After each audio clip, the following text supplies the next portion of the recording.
तथापि जगतां दुरितानि हन्ति।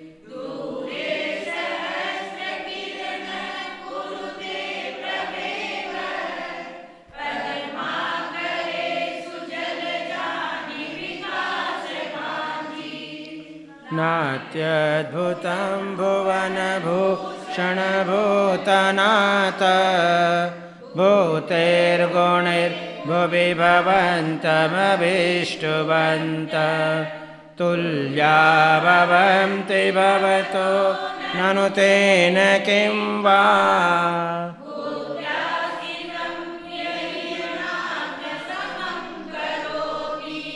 नात्यद्भुतम भुवन भूषण भूतनाथ, हे भूतनाथ, भूत का अर्थ प्राणी, हे प्राणियों के नाथ, भुवन भूषण, हे तीन लोक के आभूषण स्वरूप, नात्यद्भुतम, इसमें आश्चर्य नहीं है। भूतेर गुणेर भुवि भवंतम अभिष्टुवंतः, आपका स्तवन करने वाले को भूतेर गुणेर भुवि अने इस लोक में भूति अने विभूति आदि गुणों के द्वारा तुल्या भवन्ति भवतो, आप जो है अपने समान बना लेते हैं।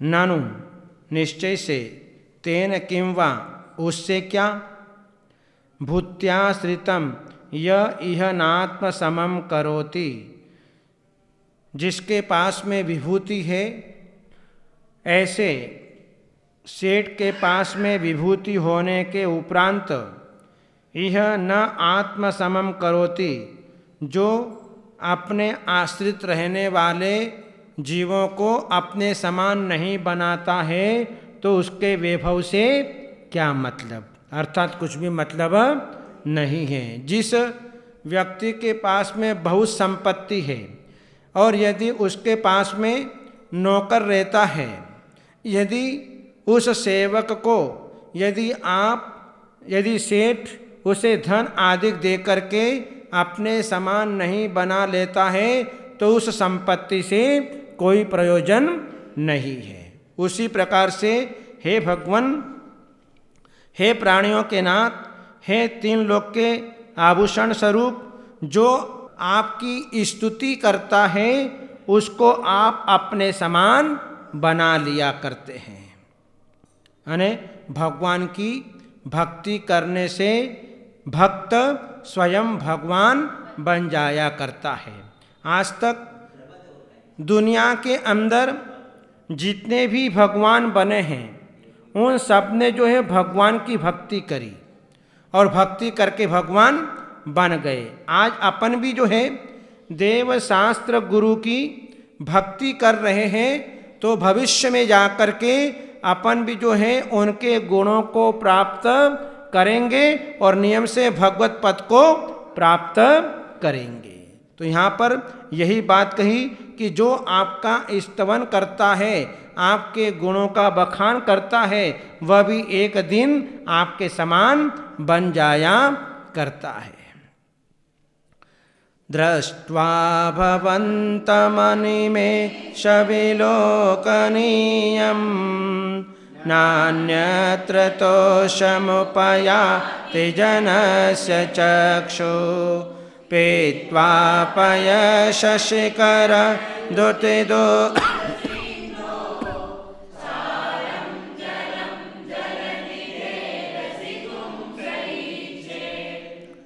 दृष्ट्वा अने देख करके, भवंतम आपको, अनिमेष विलोकनीयम न नेत्र झपाए, न अन्यत्र तोषम उपयाति जनस्य चक्षु, जनस्य अने प्राणियों के चक्षु अने नेत्र, न अन्यत्र तोषम उपयाति, संतोष को प्राप्त नहीं होते हैं।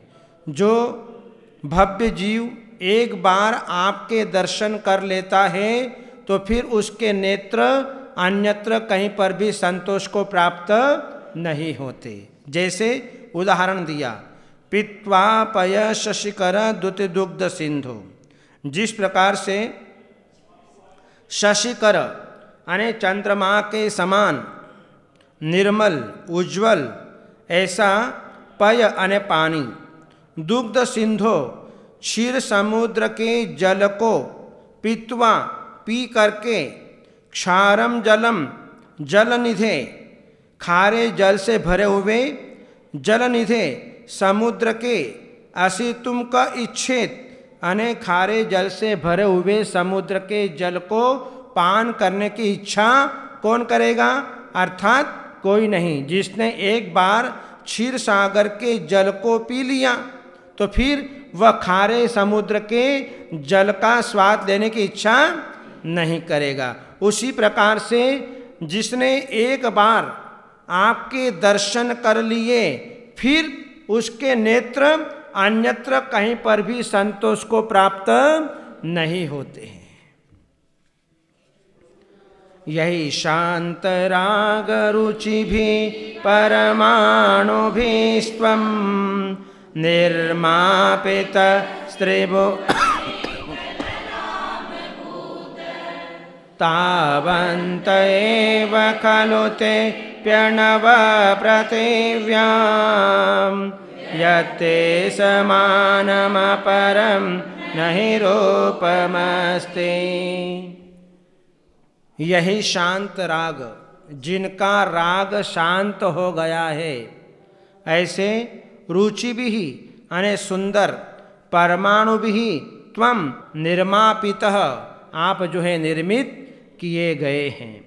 त्रिभुवनेक ललाम भूत है, तीन लोक के अद्वितीय ललाम स्वरूप, जिनका राग शांत हो गया है, ऐसे सुंदर परमाणु के द्वारा आपके शरीर की रचना की गई है। तावंत एव खलु तेप्यणव पृथिव्याम, और वे परमाणु कितने थे? पृथिव्याम, पृथ्वी पर उतने ही परमाणु थे जितना कि आपका शरीर निर्माण हो पाया। यदि ज़्यादा परमाणु होते, लेकिन वे परमाणु ही इतने थे जिसके कारण आपका ही शरीर निर्मित हो पाया। यत्ते समानमपरम नहीं रूपमस्ति, हे भगवान आपके समान दूसरा किसी का भी रूप नहीं है। तीर्थंकर भगवान का रूप राशि, उनकी सौंदर्यता कितनी होती है अपन कल्पना नहीं कर सकते। भगवान सुंदर रूप के धारी होते हैं। जिस समय तीर्थंकर बालक का जन्म होता है, उस समय शची इंद्राणी सबसे पहले प्रसूति गृह में जाती है और प्रसूति गृह में जाकर के तीर्थंकर की माता को 3 परिक्रमा लगाती है और 3 परिक्रमा लगा करके तीर्थंकर बालक को उठा लेती है। उन तीर्थंकर बालक के रूप को देख करके इतनी गदगद हो जाती है, उसके परिणाम इतने विशुद्ध हो जाते हैं कि उसको सम्यक दर्शन की प्राप्ति हो जाती है। केवल रूप देखने मात्र से तीर्थंकर भगवान का रूप इतना सुंदर होता है। ऐसी शची इंद्राणी, और जब शची इंद्राणी जब बाहर तीर्थंकर बालक को लेकर के आती है और 100 धर्म इंद्र के हाथ में सौंपती है, 100 धर्म इंद्र भी 2 नेत्रों से उनका रूप निहारता है, लेकिन मन नहीं भरता। भगवान की रूप को निहारने के लिए 1000 नेत्र बना लेता है। कितने? 1000 नेत्र बना करके भगवान का रूप देखता है। इतना सुंदर रूप तीर्थंकर भगवान का होता है। और जिस समय सौधर्म इंद्र तीर्थंकर बालक का पांडुक शिला पर अभिषेक करके लाता है और माता पिता के हाथ में तीर्थंकर शिशु को सौंपता है, उस समय जो है, जब तीर्थंकर के पिता जब तीर्थंकर का रूप देखते हैं, बालक का रूप देखते हैं, रूप देखते देखते जो है अपने नेत्र बंद कर लेते हैं। स्वधर्म इंद्र को अच्छा नहीं लगता। स्वधर्म इंद्र पिता को झकझोरता है, हिलाता है और कहता है, क्या आपको तीर्थंकर बालक का रूप अच्छा नहीं लगता? आपने नेत्र बंद क्यों कर लिए? तब जो है तीर्थंकर के पिता कहते हैं, कौन कहता है कि मुझे तीर्थंकर का रूप अच्छा नहीं लगता? जिनके कारण मैं जगत पिता कहाँ जा रहा हूं, मैं तीर्थंकर का पिता हूं और मुझे रूप अच्छा नहीं लगता? नहीं, मुझे बहुत सुंदर रूप लग रहा है। तो फिर आपने नेत्र बंद क्यों कर लिए? तो पिता ने कहा कि अब जो है ये छवि मेरे आंखों से निकल नहीं जाए, इसलिए मैंने नेत्र बंद कर लिए। रूप यदि हमारे सामने आ जाए मरते समय, तो हमारे जीवन का कायाकल्प हो जाए। मृत्यु के समय तीर्थंकर भगवान का रूप, तीर्थंकर भगवान की छाया, तीर्थंकर भगवान हमारे सामने आ जाए तो हमारे जीवन का कायाकल्प हो जाया करता है। जब रावण सीता का हरण करके ले जा रहा था और जो है सीता को जटायु पक्षी के भरोसे छोड़ दिया, रामचंद्र जी युद्ध क्षेत्र में भरत लक्ष्मण के सहयोग के लिए चले गए।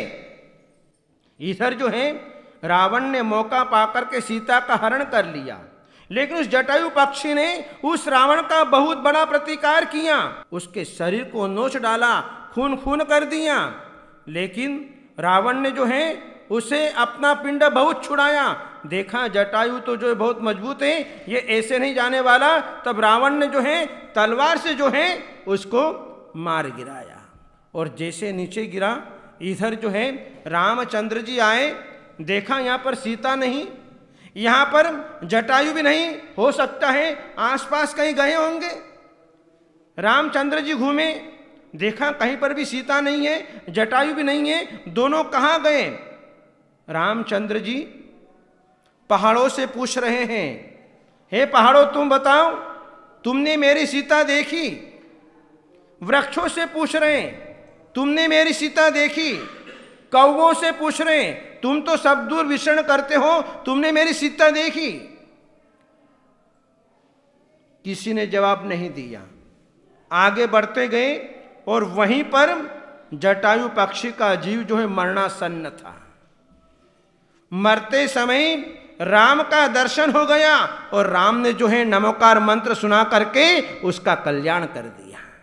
जो नाग नागिन अध मरे अग्नि में जल रहे थे और पार्श्वनाथ भगवान का रूप सामने आ गया और वे नाग और नागिन तड़पते तड़पते जो है पार्श्वनाथ के पास में आ गए और पार्श्वनाथ ने जो है उनको नमोकार मंत्र सुनाया और वे धर्मेंद्र पद्मावती पद को प्राप्त हो गए। अपने जीवन के अंदर ऐसा सौभाग्य उपार्जन करना कि हमारे जीवन में भी मृत्यु के समय में परमात्मा का रूप नजर आ जाए, परमात्मा की छाया हमें देखने को मिल जाए, साधु संत हमारे जीवन में आ जाए, हमारे जीवन का उद्धार हो जाएगा, हमारे जीवन का कल्याण हो जाएगा।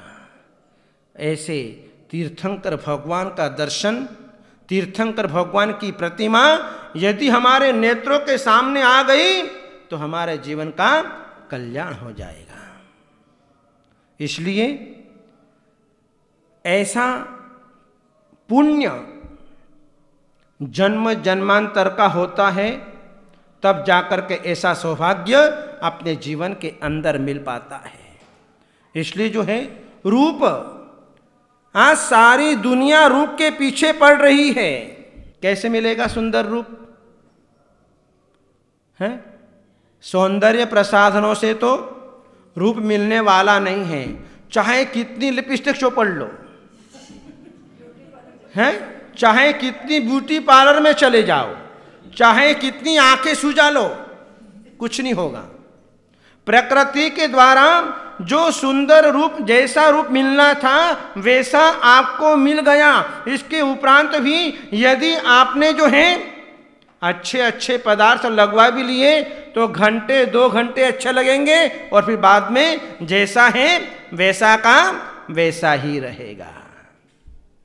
इसलिए सौंदर्य प्रसाधनों से हम अपने सुंदर रूप को प्राप्त नहीं कर सकते। सुंदर रूप को प्राप्त करना है तो समंत भद्र आचार्य देव ने कहा, तुम अपने जीवन के अंदर देव शास्त्र गुरु की भक्ति करो, अपने आप सुंदर रूप की प्राप्ति हो जाएगी। भक्ते सुंदर रूपम, देव शास्त्र गुरु की भक्ति करने से सुंदर रूप की प्राप्ति होती है। और आपने सुंदर रूप को प्राप्त कर भी लिया और जो है शरीर में रोग पैदा हो गया तो क्या करोगे? सुंदर रूप को किसको दिखाओगे? किडनी फेल हो गई है, कैंसर हो गया, लीवर खराब, क्या करोगे अब सुंदर रूप को? अब कर लो अहंकार, कर लो घमंड, हैं? क्या करोगे? वो रूप जो है तुम्हारे जीवन में कोई काम का नहीं रहा। हर इंसान अपने जीवन में सुंदर से सुंदर रूप चाहता है लेकिन मिल नहीं पाता है। जिसका जैसा कर्म है उस कर्म के अनुरूप उसे अपने जीवन में सुंदर रूप की प्राप्ति हो पाती है। चक्रवर्ती कितना सुंदर रूप था, जिसको देखने के लिए स्वर्ग के देव आए थे। जब देवों ने कहा कि हम चक्रवर्ती का रूप देखना चाहते हैं, तब सेवकों ने चक्रवर्ती से कहा ठीक है आने दो। उस समय वो स्नान कर रहे थे। स्नान करते समय जो देवों ने रूप देखा था, जैसा सौधर्म इंद्र ने चर्चा की थी हूबहू वैसा पाया। लेकिन चक्रवर्ती ने कहा अभी तो क्या देखा है, मैं अभी श्रृंगार कक्ष में जाता हूँ, श्रृंगार करके आता हूँ और राज सिंहासन के ऊपर बैठता हूँ, तब देखना मेरा सुंदर रूप कैसा है। चक्रवर्ती स्नान करके जो है श्रृंगार कक्ष में गए, अपने शरीर को सजाया और राज सिंहासन पर आकर के बैठ गए। जैसे ही उन दोनों देवों ने देखा उन्होंने अपनी नाक से कोड़ ली। जो रूप स्नान करते समय देखा था वो रूप अब नहीं है। जैसे ही चक्रवर्ती ने देखा कि तो नाक सिकोड़ रहे हैं,